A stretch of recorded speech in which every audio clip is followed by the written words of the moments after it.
আমি সবসময় একটা কথা বলি কি জানেন, এটা আপনার যৌবন, এটা লোহার বিন্দা না, এটা রক্ত মাংস করা। এই যৌবনটাকে যেখানে সেখানে বিক্রি করা যাবে না।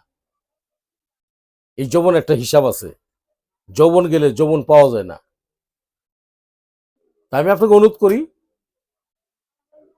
আপনি বর্তমানে আগে তো সবকিছু শেষ করছেন, এখন আপনি আফসোস করতেছেন।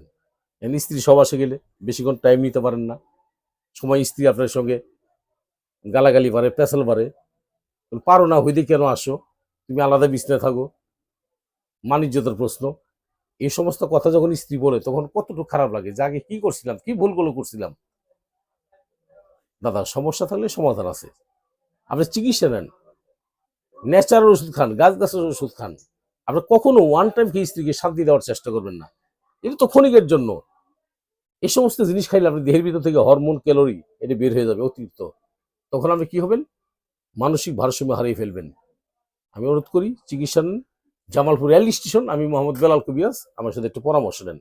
সরাসরি জামালপুর আসেন। আমার মোবাইল নাম্বারটা 01727871087, এই নম্বরে আমার সাথে কথা বলেন।